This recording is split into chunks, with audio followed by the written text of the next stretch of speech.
Subscribe करें और bell दबाएं ताकि कोई खबर रह न जाए।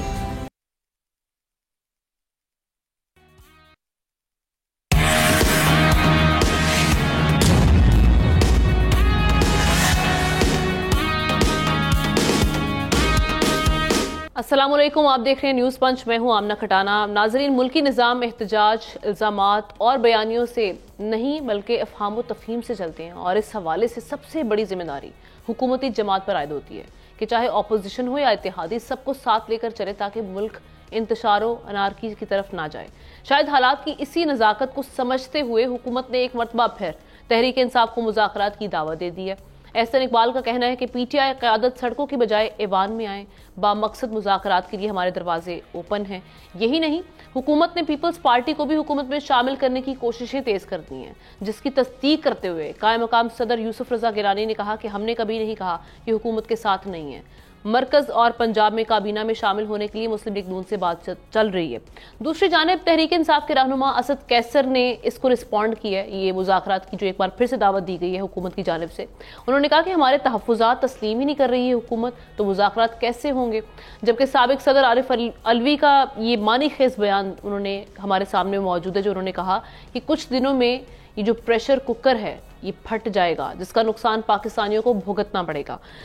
सारे मामलात हमारे सामने हैं। एक जानिब इक़दामात की बातें हो रही हैं कि इक़दामात नहीं किए जाते, लेकिन सिर्फ मुज़ाकरात की दावत दी जाती है। जैसे कि अता तारड़ साहब आज फिर न्यूज़ कॉन्फ्रेंस कर रहे थे, उन्होंने फिर मोरद इल्ज़ाम ठहराया है पीटीआई को। उन्होंने कहा कि कुछ लोग मुल्क के डिफ़ाल्ट होने का इंतज़ार कर रहे हैं। फिर इस तरह की जब इल्ज़ाम तराशियाँ की जाती हैं तो किस तरह से माहौल बनेगा, हम इस पर पहले भी बात कर चुके हैं प्रोग्राम में। लेकिन अब जो सारी सिचुएशन हमारे सामने मौजूद है, जिसमें साबिक सदर साहब का बयान भी वो बड़ा अहम है। इन तमाम हालात का अवाम और मुल्क की हालात पर क्या असर होगा और किस तरह से दोनों फरीक को ये कोशिश करके माहौल बनाना है, क्या किया जा सकता है इस माहौल में दोनों साइड से। मैं पैनलिस्ट का तारुफ करवा देती हूँ, फिर मैं वन बाय वन चलूँगी। नज़ीर लगारी साहब कराची स्टूडियो से हमारे साथ हैं, इस्लामाबाद स्टूडियो से एहतशामुल हक साहब हमारे साथ हैं, डॉक्टर दानिश वीडियो लिंक के ज़रिए और शहजादा जुल्फ़िकार साहब वीडियो लिंक के ज़रिए कोयटा से हमारे साथ हैं। आप तमाम का बेहद शुक्रिया। आगाज़ करते हैं। लगारी साहब, मैं आपकी तरफ सबसे पहले आ रही हूँ।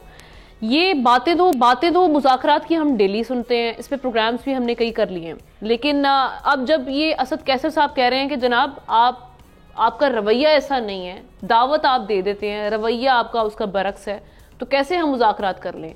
अब दोनों साइड्स का रवैया होना कैसे चाहिए कि बात आगे बढ़े। अच्छा, ये भी सियासी लोग ही तय करते तो ज़्यादा बेहतर था कि रवैये का मतलब उनका क्या है, कि किस तरह का रवैया चाहते हैं। और दूसरी बात यह है कि मुज़ाकरात रवैयों से नहीं होते हैं। हुकूमत अगर मुज़ाकरात चाहती है तो हुकूमत अपने नुकात पेश करे कि हम इन नुकात पर मुज़ाकरात चाहते हैं। क्या आप आइन के अंदर कोई तरमीम चाहते हैं, अगर आप कोई रियासती मामलात में जो है आप मुज़ाकरात करना चाहते हैं, मुआशी मामलात पर मुज़ाकरात करना चाहते हैं, सियासी मामलात पर मुज़ाकरात करना चाहते हैं, 9 मई पर मुज़ाकरात करना चाहते हैं, किसी भी चीज़ पर मुज़ाकरात करें तो हुकूमत अपनी तरफ से कोई एजेंडा पेश करे, कोई नुक्ता पेश करे, 1, 2, 4, 5 जो भी नुक्ते हैं वो पेश करे। इसी तरह से पीटीआई को भी हवा में नहीं बात करनी चाहिए, उसे भी ये कहना चाहिए कि जनाब हमारे बुनियादी नुकात ये हैं, क्या कि सियासी कैदियों को रिहा किया जाए, नंबर 1। नंबर 2 ये हो सकता है कि जनाब हमारे बानी पीटीआई को मुज़ाकरात में शामिल किया जाए। नंबर 2, मुज़ाकरात की टीम हुकूमत की तरफ से कौन सी होगी और पीटीआई की तरफ से कौन सी होगी, और उसका एजेंडा क्या होगा, मुत्तफ़िका एजेंडा क्या होगा कि जिसकी बुनियाद पर बैठकर वो मुज़ाकरात करना चाहेंगे। तो दोनों तरफ से बातें हो जाती हैं और पॉइंट स्कोरिंग की जाती है। देखिए, हमने तो दावत दे दी लेकिन वो मान नहीं रहे। वो कहें कि जनाब कोई बताया ही नहीं, उन्होंने कोई इक़दामात ही नहीं किए जिसकी वजह से हम मुज़ाकरात करें, तो वो इक़दामात तजवीज़ करें कि जनाब ये इक़दामात किए जाएँ जिससे माहौल साजी हो और माहौल साजी के बाद हम जाएँ मुज़ाकरात करें। दोनों तरफ से एक सीरियस बात जो है वो नज़र नहीं आती है कि मुज़ाकरात के लिए दोनों का बाहमी नुकात क्या हैं, किस बात पर मुज़ाकरात हो सकते हैं। और असल बात तो ये, मेरा ख्याल ये था कि डॉक्टर दानिश साहब से गुफ्तगू शुरू की जाएगी। हम तो सुबह के ट्वीट जो हैं, मैं किसी वक्त डॉक्टर साहब ने की थी वो ट्वीट, हम तो उसको देखकर समझ रहे थे कि डॉक्टर साहब इसकी वजाहत भी करेंगे और बताएंगे कि उनकी ट्वीट का क्या मकसद था। जी जी आप डॉक्टर साहब से भी। डॉक्टर साहब, आपकी जानी बातें हैं, एक तो जिस तरह से लगारी साहब ने भी अपना एक आपसे जानना ही चाह रहे हैं उस ट्वीट के हवाले से भी, और दूसरा यही कि अब ये जो हम देख रहे हैं, एक जानिब ये कहा जा रहा है केसेस बनाए जा रहे हैं मजीद बानी PTI पे भी और शाह महमूद कुरैशी पे भी, जिस तरह से पंजाब हुकूमत भी बात करी है इस हवाले से। तो सर माहौल तो बन नहीं रहा, मुज़ाकरात की दावत सिर्फ अल्फाज का खेल है।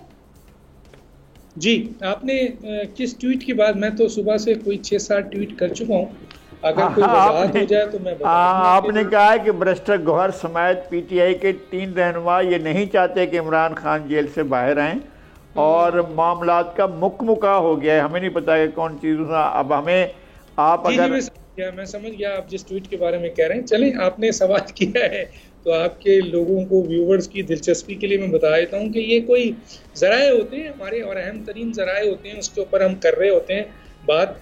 यकीनन उस ज़राए की ऑथेंटिसिटी होती है जब भी हम ट्वीट पे लेके आते हैं कि कोई अहम तरीन ज़राए है। वैसे तो सुबह से शाम तक हम बातें सुनते ही हैं। देखिए, इस ट्वीट का मतलब तो सिंपली ये है कि इस एक इंफॉर्मेशन ये है कि गौहर खान समेत 3 अफराद, जिसका जाहिर है मैं नाम इस वक्त डिस्क्लोज नहीं कर सकता वरना मैं ट्वीट पे कर देता, कि गौहर खान समेत 3 अफराद ये नहीं चाहते हैं कि इमरान खान जो हैं वो बाहर आए। और शायद उसकी जस्टिफिकेशन ये है कि अगर इमरान खान बाहर आते हैं तो बहुत से लोग ज़ीरो हो जाएंगे जो अहम तरीन पोस्टों में बैठे हुए हैं। ठीक है, तो उस पर ये एक इंफॉर्मेशन थी जो मैंने ट्वीट की। दूसरा ये है कि जो गालियां दे रहे हैं, धमकियां दे रहे हैं बहुत सारे लोग, बहुत सी बातें, और अंदरूने खाना उनकी इस्टेब्लिशमेंट से कुछ लोग हैं, चंद लोग हैं जिनके नाम मेरे पास हैं, कि उन लोगों की जो है वो अंदरूने खाना इस्टेब्लिशमेंट से अंडरस्टैंडिंग है। तो अब सवाल ये पैदा होता है कि ये PTI के अंदर जो लोग हैं, वो जो जिनके बारे में यहाँ जिक्र किया गया है, वो कितने सिंसियर हैं इमरान खान से या PTI कॉज से। और जब मैंने ये ट्वीट की उसके बाद मुझे PTI के चंद अहम तरीन लोगों का जो है वो मैसेज आया, जिनमें ज़्यादातर मैसेज ये था कि आप बिल्कुल सही कह रहे हैं। अब मैं उनके नाम भी डिस्क्लोज नहीं कर सकता। बहरहाल ये हशर है इस वक्त PTI का, क्योंकि ये कोई तंजीमी, इनके अंदर कोई तंजीमी लोग तो है नहीं। कहते हैं इमरान खान को हुकूमत दे दो, मैं तो कहता हूँ आज दे दो। अगर आज इमरान खान को हुकूमत देंगे तो मुझे ये बता दें, इनके पास सियासी लोग तो है नहीं जो सियासी तंजीम चला सकें, तो हुकूमत कहाँ से चलेंगे? कौन चलाएगा बताएं? हुकूमत ब्यूरोक्रेसी चलाएगी तो चले भाई, ब्यूरोक्रेसी तो वैसे भी चल रही है। दूसरी चीज़ आपने कहा मुज़ाकरात। अब मैं आ जाता हूँ मेन आपके टॉपिक पे कि मुज़ाकरात। देखिए, मुज़ाकरात जो है ना उनसे होते हैं जो सियासी जमातें मुज़ाकरात करना चाहती हैं। PTI तो वाज़ेह तौर पे कह रही है कि ना मैं पीपल्स पार्टी से मुज़ाकरात करूंगी, ना PML से करूंगी, ना मैं MQM से करूंगी, मेरी मुज़ाकरात जो है वो आर्मी से हो। अब मुझे बताएं कि आर्मी जो है उनसे कैसे मुज़ाकरात करे, किन इशूज़ पर मुज़ाकरात करे, और उसका जवाब उन्होंने दे दिया है कि हम मुज़ाकरात का हमारा काम नहीं है, ये काम जो है वो सियासी जमातों का है। सियासी जमातें किस हद तक सीरियस है? यकीनन जो हुकूमत में सियासी जमात है, ख़ासतौर पे PML है, वो बिल्कुल सीरियस होगी, क्योंकि जो हुकूमत में होते हैं उनका और अपोजिशन का रोल बिल्कुल मुख्तलिफ होता है।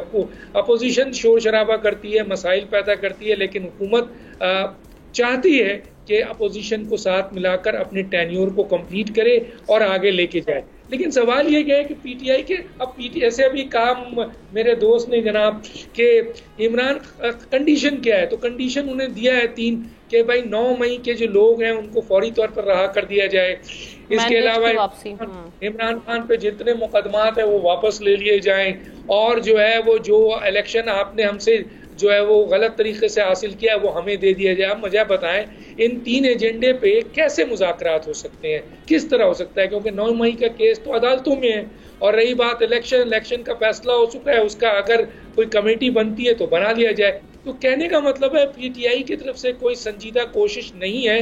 वहां से तो गालिब गलोच, लड़ाई झगड़ा, फसाद की बातें हो रही हैं। कोई अभी आपस में ये लोग एक दूसरे के साथ मुंसलिक नहीं है। देखें अली अमीन गंडापुर साहब बैठे हैं आज हुकूमत के साथ, तो हुकूमत के साथ जब बैठते हैं तो बिल्कुल सही होते हैं, लेकिन जब कहीं अपने अवाम में जाते हैं तो इतनी बड़ी बड़ी गालियां देते हैं, ऐसी सी धमकियां देते हैं कि क्या सूरत हाल है। तो क्या इससे आपको अंदाज़ा नहीं होता है कि अंदरूने खाना क्या सूरत हाल बनी हुई है?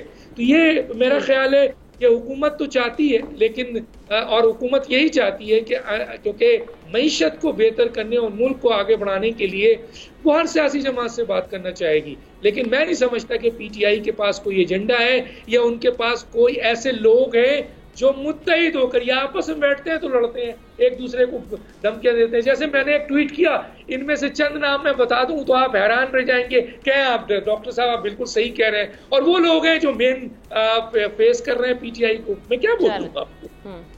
एहतशाम साहब, आपकी जानिब आ रही हूँ, लेकिन पीटीआई ये भी तो कह रही है ना साथ में कि भाई जब हम लोग हर तरह से, जो अभी हमने लेटेस्ट उनका बयान देखा था बैरिस्टर गौहर साहब का, जिस पे लगारी साहब ने भी उस दिन तवज्जो दिलाई थी, वो ये बयान था जी हम किसी तरह के भी वेंजेंस पे यकीन नहीं रखते, जब भी आएंगे पावर में तो कोई इंतकाम नहीं लिया जाएगा इस बार, ये कहा गया। एक चीज़ ये, दूसरी जानिब वो भी कह रहे हैं कि नए नए केसेस बना रहे हैं, रिलीफ अगर इनको अदालत से मिलता हुआ दिखाई दे रहा है तो हुकूमत नए केसेस बनाने में अब जो हम देख रहे हैं कि हरकत में आना शुरू हो चुकी है। तो ये मामलात क्या मुज़ाकरात, ताली तो दो हाथों से बजनी चाहिए ना। फिर आप समझ रहे हैं कि दूसरे फरीक का रवैया ठीक है इस मामले में, अगर पीटीआई संजीदा नहीं है तो?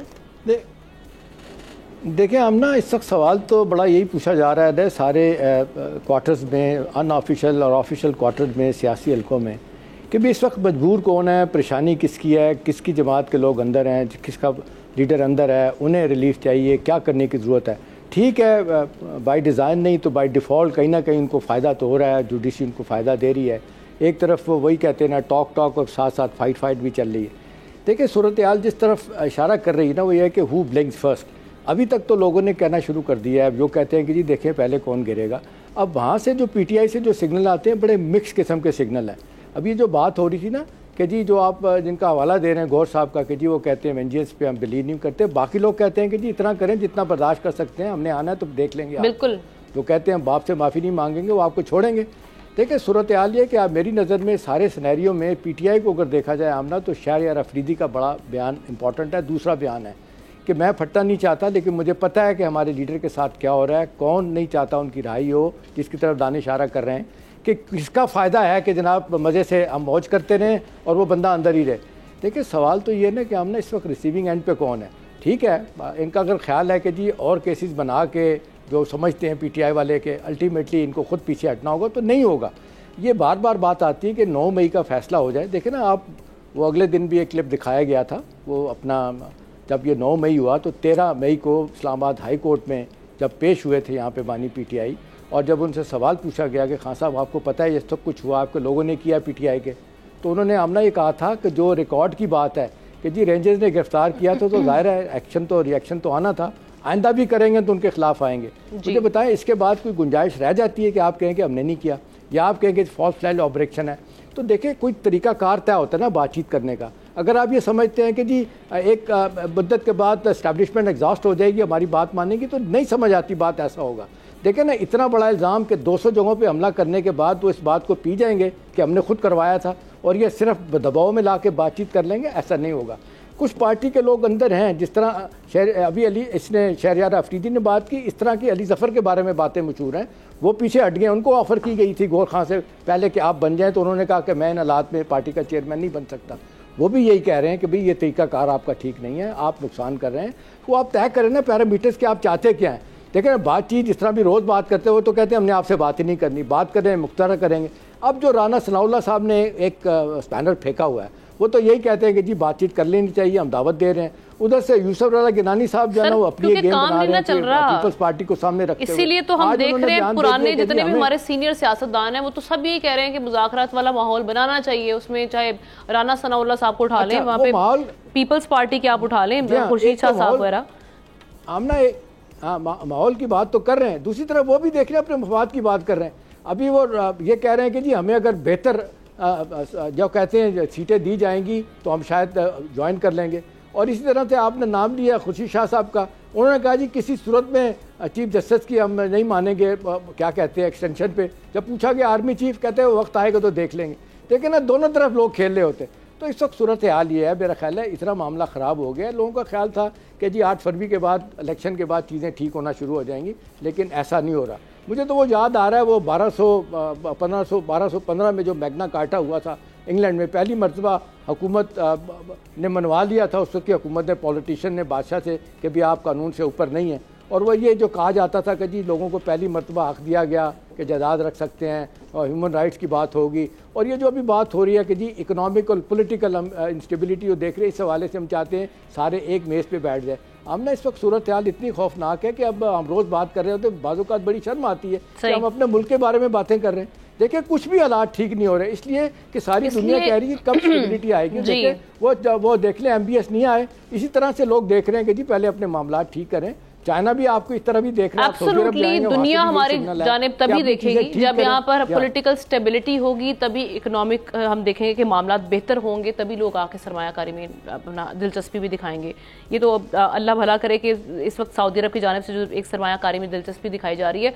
जुल्फिकार साहब, अगेन वही बात आ जाती है, दोनों फरीक का किरदार है, और ख़ास तौर पे जो पावर में है, आप नहीं समझते कि उनके ऊपर जिम्मेदारी ज़्यादा आयद होती है। एक पार्टी को तो ऑलरेडी दीवार से आप लगा रहे हैं, तो उनकी जानिब से अगर ये कहा जा रहा है कि भैया आप भी मुज़ाकरात का माहौल बनाएं, थोड़ी सख्तियां कम करें, फिर ही माहौल बन सकता है। आपका इस हवाले से क्या राय है?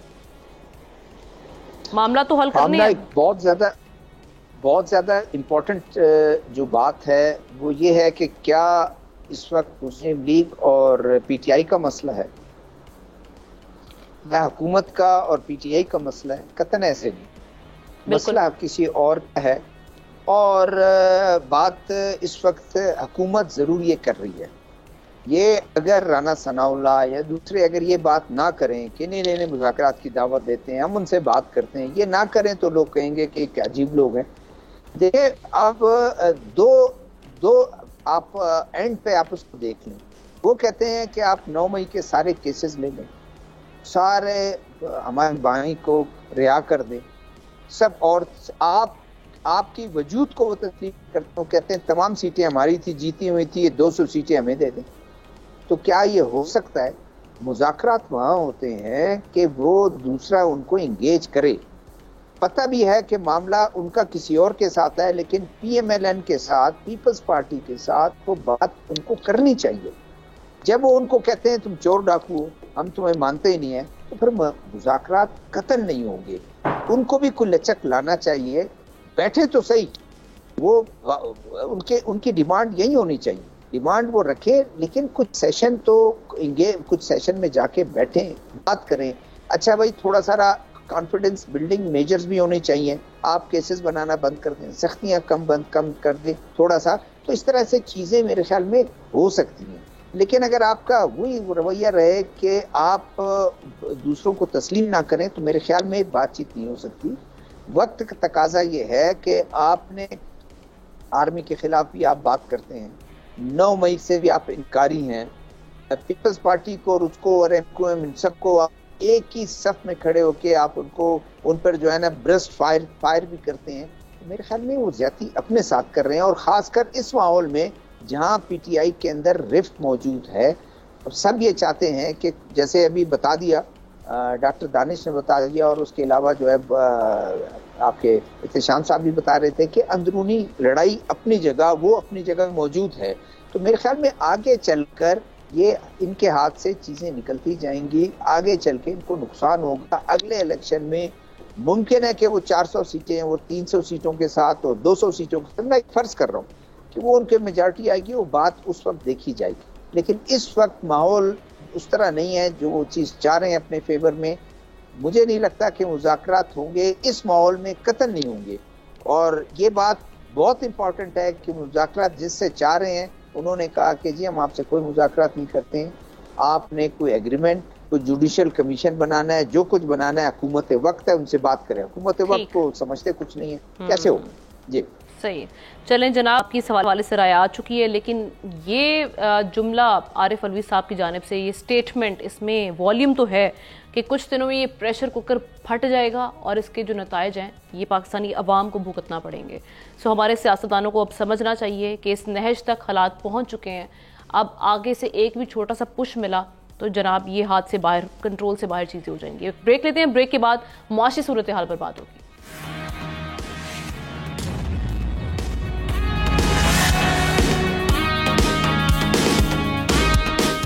Welcome back once again. PDM दौरे हुकूमत में किफ़ायत शारी कमेटी बनाई गई थी जिसने ऐसे जामे इकदाम तजवीज़ किए थे जिन पर अमल करके सालाना 10 खरब रुपए से ज़ायद बचाए जा सकते थे, लेकिन दीगर रवायती कमेटियों की तरह इसकी सिफारिशात भी हवा में उड़ा दी गई। अब एक मरतबा फिर किफ़ायत जारी कमेटी की तर्ज की 7 रुकनी कमेटी बनाए जाने की खबरें ज़ेर गर्दिश हैं और कहा यह जा रहा है कि नई कमेटी ने आइंदा बजट के हिस्से के तौर पर अखराजात में कमी के इकदाम का ऐलान किया है, जिनमें ग्रेड 1 से 16 तक की 70,000 की उन तमाम आसामियों का खात्मा भी शामिल है जो पिछले कई बरसों से खाली पड़ी हैं। अब एक जानिब हम देख रहे हैं कि हुकूमती इकदाम हैं, दूसरी जानिब पाकिस्तानी मईशत के लिए IMF और वर्ल्ड बैंक की मुतज़ाद पेशगोइयाँ। IMF ने कहा है कि आइंदा साल पाकिस्तान में महंगाई की शरह 12.7% तक आने का इम्कान है, जबकि आलमी बैंक ने आइंदा माली साल महंगाई की शरह 15% रहने की पेशगोई की है। अपने तजियाकारों से हम जानते हैं कि वो इस सारी सूरत हाल को किस तरह से एनालाइज करते हैं। एहतशाम साहब, सबसे पहले ये जो एक ऑस्टेरिटी कमेटी कायम की गई है, इसको किस तरह से देख रहे हैं? इससे कुछ फ़र्क पड़ेगा जो हम देख रहे हैं इस वक्त मुआशी सूरत हाल है? अब ना काश ऐसा हो जाए। आप एक मुद्दत से हम लोग देख रहे हैं कि सफाशात आती हैं, कमेटियां बनाई जाती हैं, पब्लिक सेक्टर से प्राइवेट सेक्टर से लोगों को बुलाया जाता है, फिर लंबी लंबी तकरीरें होती हैं, टास्क दिया जाता है, फिर अल्टीमेटली क्या होता है, पॉलिटिकल विल ना होने की वजह से सफाशात पे अमल नहीं होता। लेकिन ये आइडियली जिस बात का आपने जिक्र किया है, 10 ट्रिलियन 10 खरब रुपया ना इतनी बड़ी रकम है। अगर इस वक्त हम जिस अंदाज से मामला चला रहे हैं, जो मराहत लोगों को दी हुई है, पानी, बिजली, गैस, गाड़ियाँ फ्री में, पेट्रोल फ्री में, ये सब बंद होगी और फिर 70,000 असामियाँ ख़त्म हो जाएंगी। तो आप देख लें, अब अगले साल का जो बजट है ना, अभी जो जून में पेश होगा, वो 16,500 अरब रुपए का, यानी 16.5 ट्रिलियन का है। उसमें 10 ट्रिलियन रुपया अगर इस तरह आप बचा लेते हैं तो हम ना, और इससे ज़्यादा और क्या अच्छी बात हो सकती है, आधा बजट हमारा जो है ना खुद फंड कर लेंगे, हमें मांगने की ज़रूरत ही नहीं पेश आएगी। लेकिन ऐसा नहीं होगा। जब तजर्बा बता रहा है, जो हालात बता रहे हैं कि जो हमारे माफियाज़ हैं, कार्टल्स हैं, अशाफी है जिसका हम रोज़ जिक्र करते हैं, ये किसी सूरत में अपनी मराहत नहीं छोड़ेंगे। 1% लोग हैं, 99% लोगों पे हुकूमत कर रहे हैं। अब सवाल इस वक्त यह है कि कहीं तो जाके कोई ब्रेक लगाएं ना। अपने मामला ठीक करने के लिए आप बाहर से पैसा तो आपको मिलता रहेगा। हम लोग कभी कभी जब छोटे होते थे सोचते थे कि पैसा ले लिया, देना नहीं पड़ेगा। हम ना यकीन करें कि आप IMF जो है ना, वो जब किस्त देता है तो पहले अपनी किस्त के पैसे काट के भेजता है, या ये कि वो टाइम फ्रेम ऐसा बना होता है, 6 महीने 8 महीने बाद आपको कभी 300, कभी 400 मिलियन, कभी 500 मिलियन डॉलर वापस करना होता है। ये सारा का सारा सिलसिला चल रहा है। और बकौल एहसन इकबाल के 75 बिलियन डॉलर अभी परसों उन्होंने कहा कि 3 सालों में वापस करना है। तो ऐसे विशेष सर्कल में फंसे हुए हैं जब तक कि हम अपना होम ग्रोन को प्लान नहीं बनाते। और ये बड़ा आइडियल है कि हमारी देखें ना 80 से ज़्यादा हमारे अदारे हम ना वो फाल ही नहीं हैं। वो मतलब उनको दोबारा रीबिल्ड करने की ज़रूरत है, ओवरहालिंग की ज़रूरत है। उसको या बेचें या रखें, लेकिन यह है कि कोई नहीं रख रहा। पॉलिटिकल बुनियादों पे लोग भर्ती किए हैं, चाहे PI है, चाहे स्टील मिल है, वापडा है, और कोई लोग जो है ना वो नहीं तैयार इस हवाले से कि सियासी तौर पे फैसला कर सकें कि अगर फ़र्ज़ करें या थोड़ी देर के लिए अनपॉपुलर हो जाएंगे, नहीं जी नहीं, बंदों को नहीं निकालना, हमारे तो पैसे ही पहले ही वोट बैंक कम है। पीपल्स पार्टी, नून वाले और PTI वालों ने भी यही काम किया था अपने ज़माने में। तो सवाल ये कि क्या आप प्लेइंग टू द गैलरी, सिर्फ आप लोगों को बताना चाहते हैं कि जी हमने ये मैयर लिए, और बाय द वे आप फिर कहेंगे जाते जाते बानी PTI ने, आपने देखा था जो कुल्हाड़ा मार के गए थे, 10 रुपये बिजली कम करके गए थे और पेट्रोल बंद करके गए थे, ठीक है ना। नहीं सीरियसली हम ना देखे ना, सवाल ये कि जब आप सियासी बुनियादों पे फैसले करते हैं कि अगली आने वाली हुकूमतें भुगते, देखिए माजरत के साथ आखिर में जो फैसले की, ये हर हुकूमत का यही रोना है। जब वो अपनी हुकूमत में आते हैं, जब वो इक़्तिदार संभालते हैं, वो सब कुछ पिछले पे डाल देते हैं। एक चीज मैं आपको बताऊं, हमारे लिए हम ना देखो जाल बिछाया ये था, अब हम फंस चुके बानी PTI, देखिए बानी PTI जो है ना वो लगातार एक बात कहते हैं कि जी जितना कर्जा, नहीं सुने मैं अगली तरफ आ रहा हूँ, उन्हीं की तरफ आ रहा हूँ। देखिए बानी PTI कहते रहे कि जितना कर्जा पीपल्स पार्टी ने और PMLN ने 10 सालों में हासिल किया, यानी 10,000 अरब रुपए का कर्जा उन्होंने हासिल किया। बाय द वे इस हुकूमत ने आने के बाद इन्होंने 13,000 अरब से ज्यादा कर्जा लिया। तो ये कि सारे ये सोच रहे होते हैं कि हम तो बच के निकल जाएंगे पतली गली से, खेल उनके पास भी बहुत है, वो कुछ क्लेम करते हैं, ये कुछ क्लेम करते हैं। चलें जुल्फिकार साहब की जाने बढ़ते हैं। जुल्फिकार साहब, ये ऑस्टेरिटी मुहिम चले बानी PTI के दौर से चले जाते हैं, उन्होंने भी शुरू करने की बात की थी, कुछ खास डिफरेंस नहीं आया। ये अब आपको पहली बात तो ये इन्होंने PDM ने क्लेम किया कि हम करेंगे, उस वक्त नहीं हुआ, अब डूएबल लग रहा है। अगर ये करते भी हैं तो कोई सिचुएशन बेहतर हो सकती है। दूसरा यही जो IMF और वर्ल्ड बैंक की जो रिपोर्ट में एक डिफरेंस है पेशन गोइयों में, उसको किस तरह से एनालाइज कर रहे हैं? देखिए हमने अगर आप 2013 के इलेक्शन के बाद एक नारा दिया था PMLN ने कि हम लोड शेडिंग जो है 1 साल में ख़त्म कर देंगे। जब गवर्नमेंट में आए तो उनके बाद जो माहिरीन आए उन्होंने कहा आप क्या बात कर रहे हैं, लोड शेडिंग जो है, कोई आपके पास बिजली का स्विच है कि आप ऑन ऑफ कर देंगे? 1 साल नहीं, आपको 4-5 साल लगेंगे। प्रोजेक्ट्स आपने जो है नए शुरू करने हैं और फिर किधर जाकर उन्होंने किया। लेकिन ये है कि बतजी थोड़ी थोड़ी चीजें, तो ये बानी पीटीआई जो है वो भी ये कहते रहे कि मैं ये कर दूंगा तो मैं उस अदारे को अपने अंडर ले आऊंगा, तो उसे ले आऊंगा, सारा कुछ है। लेकिन जब उनको पता चला, और उसमें जो सबसे बड़ी खराबी जो मुझे लगता है, जो पीटीआई के बहुत ही जो कहते हैं ना डाई हार्ड लोग हैं, ये उनके लिए वो है कि जब उनको मायूसी हुई, जब सारे परिंदे बाहर से आ गए, मुख्तलिफ पार्टियों से आ गए, जिनको वो कहते थे चोर डाकू, वो सारे आ गए और रातों रात उनको जो है ड्राई क्लीन कर दिया उनको। फिर उसके बाद इन्फ्लुएंस होना शुरू हो गए, फिर इनके फैसले भी वो अपने फैसले नहीं रहे, फिर फैसले उनके होने शुरू हो गए। तो उसकी वजह से ये सारा कुछ हुआ। अब जो आप बात कर रही हैं कि जी किस तरह से ये इनका वो होगा, देखिए इस वक्त तो कोई भी हुकूमत अगर होती, मेरी बात बिल्कुल वही है कि इस वक्त सबके लिए मुश्किल पड़ी हुई है कि किस तरीके से मुल्क की इकोनॉमी को बेहतर किया जाए। ये सबके लिए परेशानी है। पीपल्स पार्टी भी जो है गो के खुद यानी कैबिनेट में नहीं बैठी हुई है, लेकिन वो भी कहती है कि नहीं इस वक्त वो हो। फौज जो है वो भी ये चाहती है कि कोई ये देखें ये वो मसले मसाइल ना हो। यही वजह है कि वो कहते हैं कि मुज़ाकरात की बात करते रहो, प्रेशर डालते रहो, और कोई ऐसी चीज ना आए जिससे जो है पॉलिटिकल इंस्टेबिलिटी हो, और जिसकी वजह से फॉरेन इन्वेस्टमेंट खुद जाना, सऊदी अरब का, यूएई की तरफ, चाइना, ये तमाम चीजें इस तरह से हैं कि, और कफायत शायरी की जो बात की आपने, कफायत शायरी सिंसियरिटी के साथ सबको ये कोशिश, ये नहीं है कि जी मेरे हल्के के लोगों को आपने जी फारिग कर दिया, मेरे हल्के के लोगों को आपने मरातन की कम कर दी, ये कर दिए। ये सबको कौमी सोच के तहत जो है, ये हल नहीं है कि आप 70,000 वो कम कर दे, लेकिन आपको स्लोली ग्रेजुअली जाना चाहिए। एक दूसरी बात यह है कि आप सबसे पहले मिनिस्ट्रीज के आप जो हैं वो ग्रेजुअली 10% कर लें, 20% कर लें, 25% खर्चे अखराजात कम करें, 4 साल 5 साल के लिए जी एक्सपेंडिचर आपको 4-5 साल के लिए कि हम इसको बढ़ाएंगे। ठीक है डॉक्टर साहब, जी देखिए एक चीज पहले आपके सवाल का जो जी बोले जी मैं एक चीज डॉक्टर साहब सिर्फ ये कहना चाह रहा था कि वर्ल्ड बैंक के जो है ना 12% और उसके बाद 15%, ये बिल्कुल फाल्स है।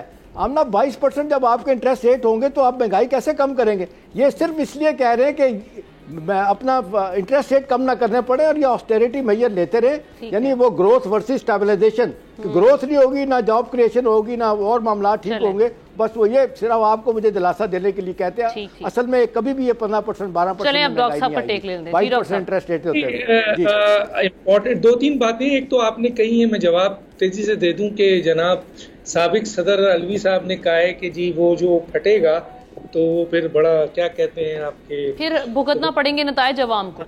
सवाल ये पैदा होता है कि जो जब ये फटेगा प्रेशर कुकर, तो सबसे पहले जो वहाँ पे बावर्ची खड़ा होता है ना, वो उसको नुकसान पहुंचेगा, घर वालों को बाद में नुकसान पहुंचेगा। तो आरिफ अलवी साहब मत फाड़ने की कोशिश करें, वरना आपको बहुत बड़ा नुकसान पहुंचेगा। ये मत समझिए कि आप जो है ना इस किस्म की थ्रेट देकर जो है ना ये चंद हजार वोट के ऊपर आप जो है ना पाकिस्तान की पूरी रियासत और हुकूमत को धमकियां देते हैं, फिर रहे सारे के सारे लोग। तो इस तरह नहीं है, इतनी कमजोर हुकूमत नहीं है ये, ना रियासत इतनी कमजोर है। एक दूसरा ये है कि देखिए आपने जो ये आज शामिल किया है कि IMF और वर्ल्ड बैंक की प्रेडिक्शन मुख्तलिफ है। भाई प्रेडिक्शन तो मुख्तलिफ होगी, दोनों एक इदारे थोड़ी हैं। भाई वो कोई कहेगा कि जनाब ये 44% एग्जिट कैसे दे देंगे यार। बाद औकात ये है कि गंदम की पैदावार इतनी होगी, ज्यादा हो जाती है, बाज़ औकात कम हो जाती है। इसमें ये मैं समझता हूँ ये तो सवाल ही नहीं उठाना चाहिए था, क्योंकि 2 मुख्तलिफ इदारे अपने अपने पॉइंट ऑफ व्यू दे रहे हैं कि जनाब ये ऐसा होगा। सब ठीक है। अब आते हैं जनाब कि देखें इसमें कोई शक नहीं है, मैं पहले आपके प्रोग्राम में बता चुका था जिसमें आपने कहा था कि टाइम कम है, तो मैंने बता दिया था कि ये करने जा रहे हैं। ये जो आपने कमेटी बनाई, ये कमेटी जो करने जा रही है, ये सिर्फ पहले की तरह सिफारिशात पे नहीं है, बल्कि ये IMF ने इनको बाज़ाब्ता पाबंद किया है हुकूमत को, और हुकूमत को कहा है कि कफायत जारी करें और इन सेक्टर्स पे काम, जिसकी बुनियाद पर वो ये काम करने जा रहे हैं।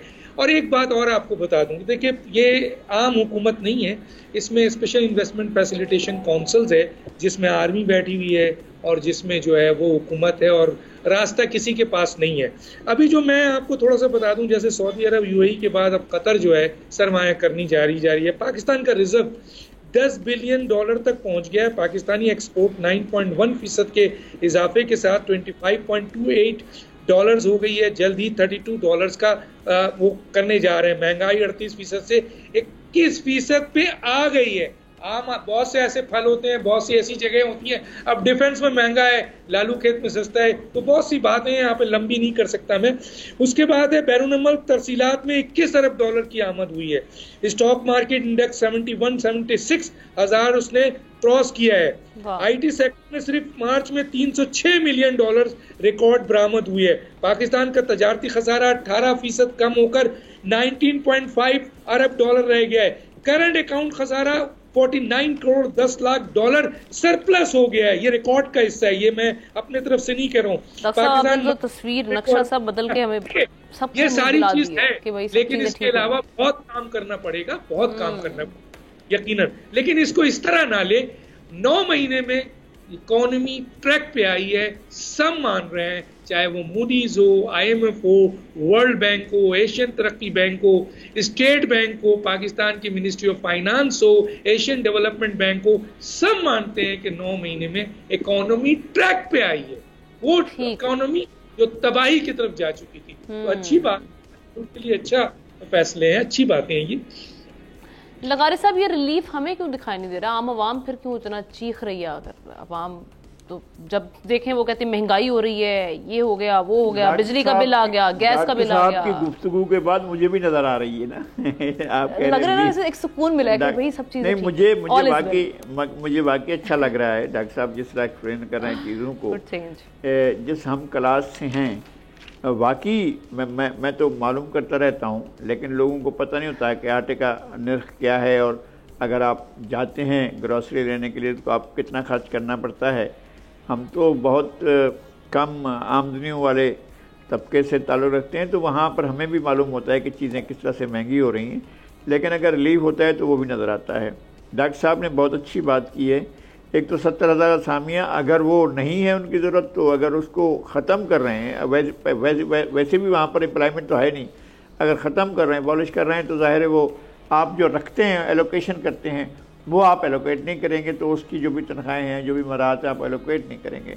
और दूसरी बात यह है कि अब आइन में एक बात आपके पास सराहत के साथ मौजूद है, जिस कनकरेंट लिस्ट ने ख़त्म होना था 10 साल में, वो कनकरेंट लिस्ट अब ख़त्म हो चुकी है 18वीं तरमीम में।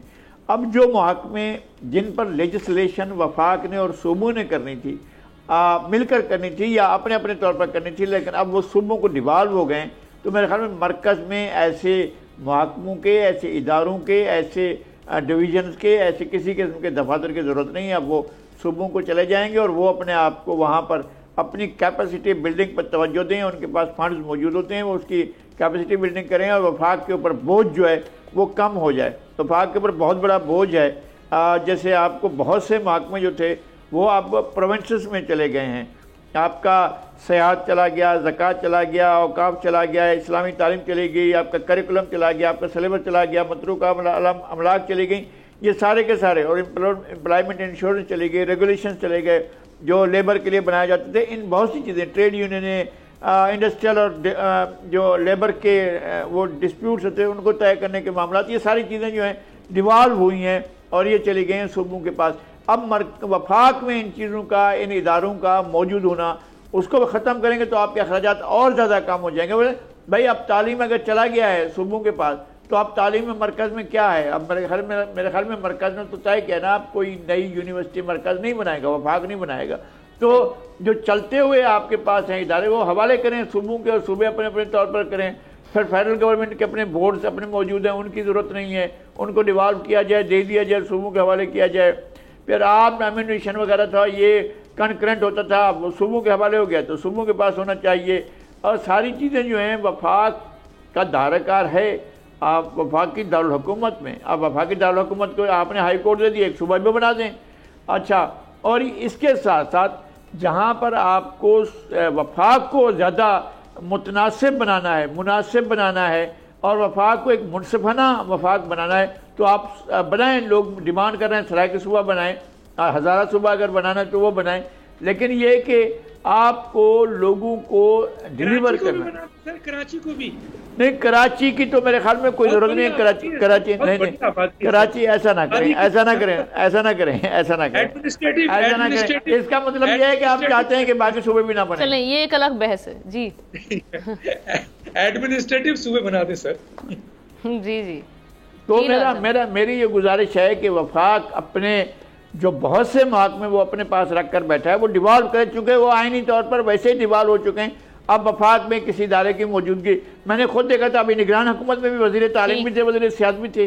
जब महकमा ही नहीं है उनके पास तो वो किस लिए वज़ीर सियासत, किस लिए वज़ीर तालीम, किस लिए? चले जी, मैं तमाम अपने पैनलिस्ट का शुक्रिया अदा करती हूं। सूबे जो है अफगानिस्तान में 20 से ज्यादा सूबे क्या कहते हैं, ईरान में, पूरी दुनिया में हिंदुस्तान के 27 रियासतें हमारे बन गए, तो क्या फर्क पड़ता है? क्लोजिंग का वक्त आ चुका है जनाब। मेरे पीछे, मुझे पीछे से कहा जा रहा है जी क्लोजिंग का। मैं तो तमाम अपने पैनलिस्ट का शुक्रिया अदा करूंगी। कल आपकी खिदमत में हाजिर होते हैं एक नए शो के साथ। अल्लाह हाफिज।